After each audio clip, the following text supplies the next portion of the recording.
Dear teachers, academicians and scholars, the first part of my talk was more on the general, about the importance of this subject and why we should incorporate, what we mean by the international criminal law and its importance, and other aspects were discussed in the detail there.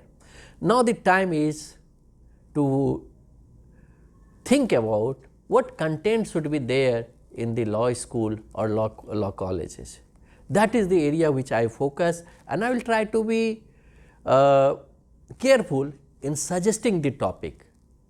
When as a teacher, when you go in the class or when you draft a syllabus, we tend to see that teachers takes, because you have a liberty to draft syllabus in a private university or central university or state university, you have a liberty to draft the syllabus, which is not available to the state university teachers or central university teachers.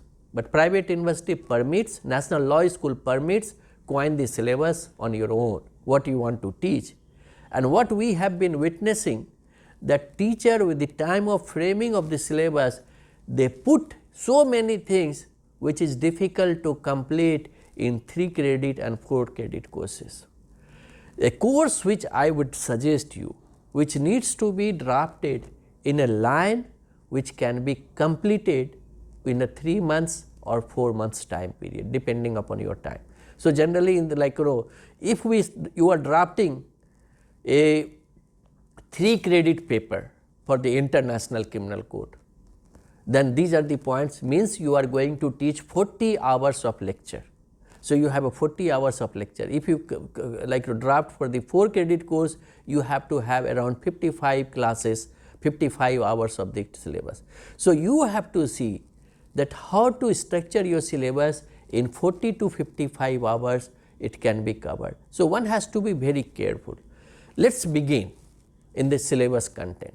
So what I said in my first half also, you start with talking about the public international law, not many topics. So the first topics will be state sovereignty and international criminal law.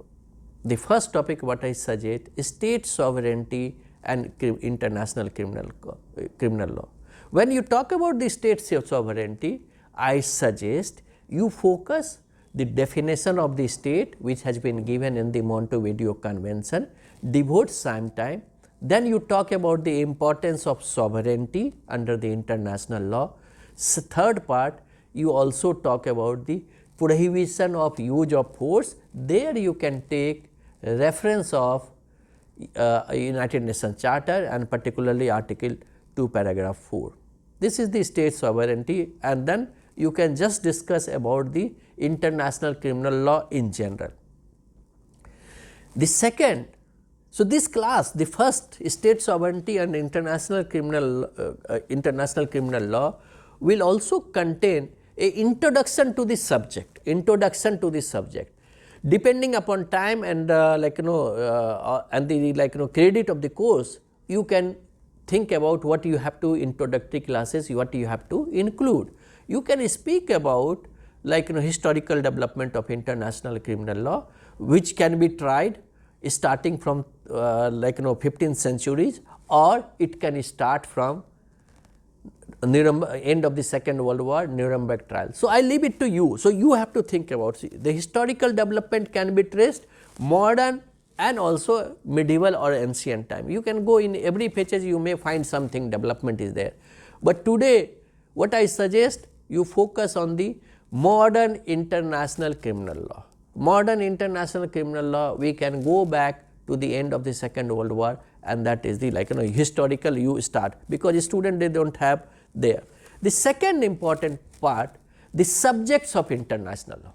Subjects of international. So when you teach a class, so when we talk about the subject of international law, it has been taught to us that state is the subject of international law. State is the subject of international law. Individual is not the subject of international law. But what International Criminal Court says, it has a jurisdiction for the natural person. So means individual has also become the subject of international law through the international criminal law and through the international human rights law. But on public international law, they focus more on the state as a subject of international law.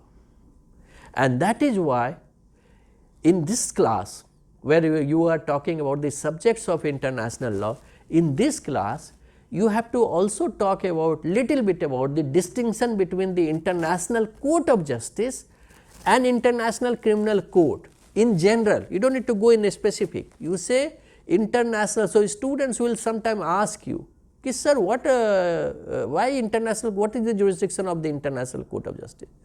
Then you can easily say International Court of Justice has a jurisdiction for the state, only state, not individual. An International Criminal Court, individual is there. After these two topics, you go to the third topic. So, like you have state sovereignty and international criminal law, then state as a subject, like subjects of international law, and the third, individual responsibility. Individual responsibility you can look into. There you can discuss about again Nuremberg, Tokyo Trial, Genocide Convention, Treaty of Versailles, little bit you discuss, which you might have discussed earlier also, individual responsibility.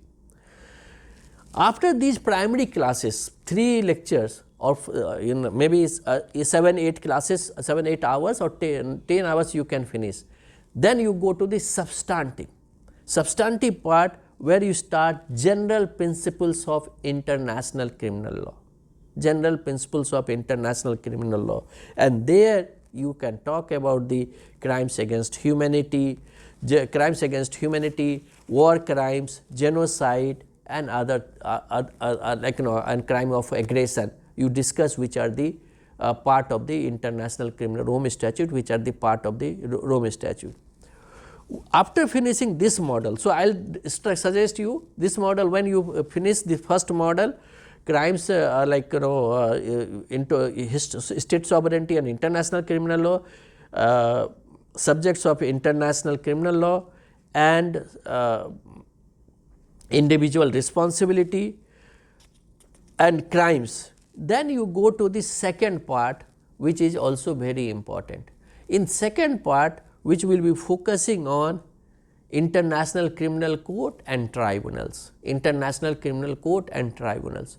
So, these are the criminal court and tribunals needs to be discussed in the class. How many tribunals you can cover, that you have to decide, but some of the tribunals you need to discuss, and it is wise if you discuss about the little bit in your class about the Nuremberg trial, Tokyo trial, little bit. I am not saying, because the students will have very less interest, and then you go to the, but you must have in your syllabus these 4 tribunals. 4 tribunals, what I mean, you must discuss about the International Criminal Tribunal for Yugoslavia, International Criminal Tribunal for Rwanda, International Criminal Court, and a special court for Sierra Leone. If you want, you can do. So, these 4 in a part of your substantive discussion, how the evaluation of the crime, principles of international crimes have discussed. In addition to these, when you discuss, you must discuss about one aspect, which is their jurisdiction, and what you mean by the universal jurisdiction of the International Criminal Court and universal jurisdiction. These 2 important aspects you have to discuss in the second module, where you are going to discuss about the International Criminal Court, International Criminal Tribunal for Yugoslavia, International Criminal Tribunal for Rwanda, and the special focus should be given, as I said, ICC jurisdiction over national law of non-state parties. The third part, which I will say, which is a mixed jurisdiction, these are the truly universal tribunals. We have also a mixed tribunal, which has which took note of the universal principles, like you can discuss about in the third, the Iraqi Special Tribunal you can discuss. You can also discuss about the Extraordinary Court for Cambodia, and response of South Asian countries to the ICC. The 3 important aspects in a third module you should discuss what? Iraqi Special Tribunal, Special Court for Sierra Leone, Extraordinary Court for Cambodia, and response of South countries to the ICC. I conclude like these four, after saying these four tribunals, I suggest one has to focus on because we are part of the South Asian countries, the war crimes trial which has been going on and which has been taken in the Bangladesh in 2009 onwards. So, because that is also important, this development has taken place in 1973. And then other two important topics which needs to be discussed in your course is the India's response to the International Criminal Court, Indian perspective of the International Criminal Court. So, the students will have a more interest with the moment you say, there you can coin why India is not party. So, as a teacher you have to like India's response to the ICC, why India abstained from the voting, why India is hesitant to become part of the International Criminal Court. And the last part which I say, the future of international criminal law, the future of international criminal law. So, I sum up once again what I have covered in my syllabus, what I am suggesting my respected teachers to follow in their syllabus. You start with the public international law, primarily in the focus on the state sovereignty and international criminal law. So, subjects of the international law, where you discuss state and the state as well as the individual.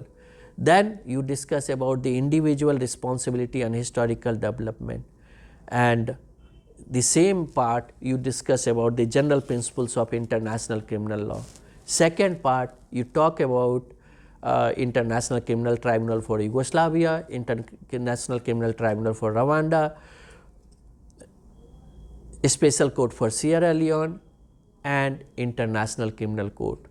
You also add in this part ICC jurisdiction over national as well nationals of non-state parties, ICC jurisdiction over the nationals of non-state parties. And the last part which I suggest should primarily cover Iraqi Special Tribunal, Extraordinary Court for Cambodia, Bangladesh war crimes trial, response of South Asian countries to ICC, India's perspective on the ICC, and you end future of international criminal law. I will suggest what are the readings you have to use in your teaching. These are the content, and content is not exhaustive. It's like as far as possible inclusive but not exhaustive. So, you have an opportunity, you can add or modify. The attempt which we have made to give you some outline which can be complete, which can be also added or deleted depending upon your syllabus or depending upon your credit of the course. The important documents, primary document what I suggest, you use Genocide Convention of 1948, you use crimes against persons guilty of crimes, war crimes and crimes against humanity 1973, Rome Statute of the International Criminal Court, and other documents used. The basic fundamental books which I say very important by the Antonio Cassisi. It is not very expensive book, International Criminal Law, published by the Oxford University Press, London 2008, and I believe it has revised edition has also come. So, Antonio Cassisi book is very good book and I recommend strongly. You can also look into the William A. Sahwas book, An Introduction to International Criminal Code. In articles which I will suggest, many authors have done Ambrose K. General Principles of Criminal Law in Rome Statute, the Mensuria of Genocide under the Statute of International Criminal Court by Arnold R. and M.C. Bessoy. Bessoy's writing is very important. From Versailles to Rwanda in 75 years, the need to establish a permanent international criminal court, which was published in the Harvard Human Rights Journal, volume 10, 1997, page 11 to 62. Robert Cryer, International Criminal Law versus State Sovereignty, another round, the European Journal of International Law, volume 16, number 5 you can use. Again, Antonio Cassisi article, International Criminal Law, you can look into, and his article is also there, the Nicaragua and Tadic test revisited in light of the ICC judgment and genocide in Bosnia, the European Journal of International Law. I also suggest, I don't want to go on the list, I suggest all of you also look into the ISIL Yearbook of International Humanitarian Law and Refugee Law, which contains lot of articles on the international humanitarian law are there.